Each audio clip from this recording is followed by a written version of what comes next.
Thank you, everybody that's here tonight. Take us back to 1978 at the age of 23, first time you were on stage.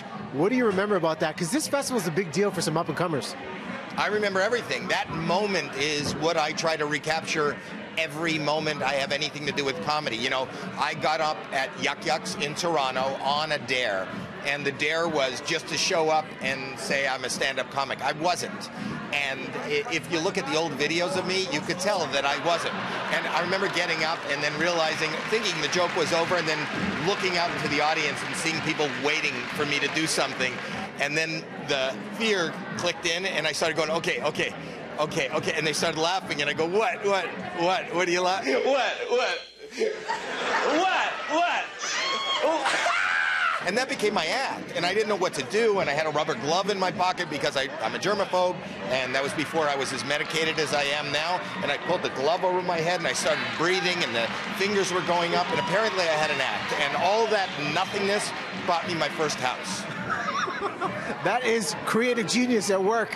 Now, hold on. You just mentioned this about being the germaphobe, and everybody asked me, they said you're going to talk to Howie. How do you prefer people greet you? Is it a fist bump, a chest bump? What is it? Anything but shake hands. It's just hand on hand. I even have a problem with my own hand.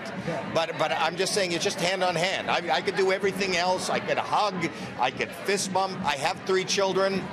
I didn't shake her hand, but I have no issues with anything but the hand. I have many issues. We all have issues. Beyond germs, but that's the battle I fight each and every day for mental health. Well, you know, it's an important battle, and you've talked a lot about the stigmas with mental health, but you've also been such a champion of comedy, and this festival is important to see new comedy emerge. And when you talk about the fear of the first time you were on stage, you just had your first stand-up special in 20 years air on Showtime last month. What scares you about comedy when you go back on stage now? Well, it doesn't. I like that fear. It's more of a thrill rather than fear. I think just like people like going on a roller coaster, that's my ride, you know. But what I love about going on stage and beyond the new comics and beyond whatever this festival, I want to become a known commodity worldwide. This is the mecca of comedy, JFL. And what do you say to these comedians? Because when I watch anybody, and it's interesting, Aziz Ansari on stage Friday, heard about his warm-up show in New York, of how he addressed some serious issues of what went on in life. What do you say to them about how you draw the line between what's funny, what's risque, and what line not to cross?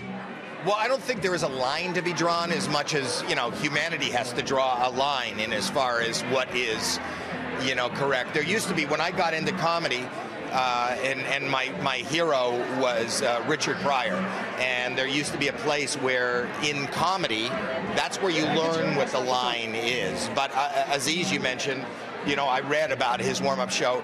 He is somebody who's brilliant, who, you know, I think got, you know, caught up in this whole, you know, politically correct kind of world that we're in right now. But I think he's handled himself like a gentleman and a scholar in as far as how he's handling his time on stage now and coming back. I can't imagine the fear alone of just performing, but then coming back after his own, you know, year of exile has to be crazy. I can't.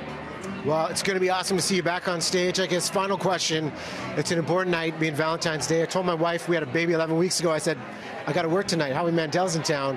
You've been married, what, 39 years? Yeah, almost 40 years. Almost 40 years. Yeah. What is the secret to keeping love alive and spicy in a relationship? She says it's the fact that I work so much and I'm on the road. The fact that I'm not with her makes her love me even more. When I spend time with her, she doesn't love me as much. Is that good? That's the truth. The truth teller. That is Howie Mandel. Listen, I appreciate it. Is it a fist bump? Can we get a... Oh! There you go. There's a bond right there.